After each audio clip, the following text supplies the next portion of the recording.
You can't see it on the outside, but this old industrial neighborhood is an agricultural oasis. Inside this former laser tag arena, about 250 kinds of leafy greens are growing in huge quantities to be sold to local supermarkets and restaurants. This is Aero Farms, a massive indoor vertical farm in Newark, New Jersey. Our mission is to build farms in cities all over the world so people have access to fresh, great tasting, highly nutritious food. Crops are stacked more than 30 feet high inside this 30,000 square foot space. They're grown using aeroponic technology. Typically in indoor growing, the roots sit in water and one tries to oxygenate the water. Our key inventor realized that if we missed nutrition to the root structure, then the roots have a better oxygenation. Aero Farms says the root misting system allows them to use 95% less water than a regular field farm.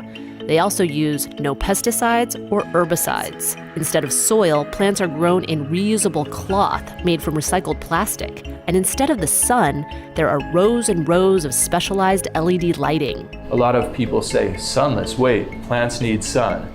In fact, the plants don't need yellow spectrum, so we're able to reduce our energy footprint by doing things like reducing certain types of spectrum. This sophisticated climate-controlled system cuts the growing cycle in half, so crops can be grown all year round, but with a much smaller impact on the environment. There's all these stresses on our planet. 70% of our freshwater contamination comes from agriculture. About 70% of our freshwater usage goes to agriculture. 1/3 of our arable land has been degraded in the last 40 years. All these macro trends point to the fact that we need a new way to feed our planet. One of the early champions of vertical farming is Columbia University ecologist Dickson DePommier.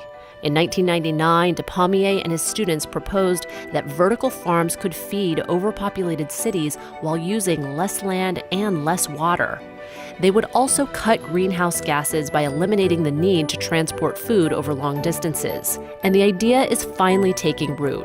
Over the past few years, vertical farms have sprouted all over the world, including in Vancouver, Singapore, Panama, the UK, and around the US.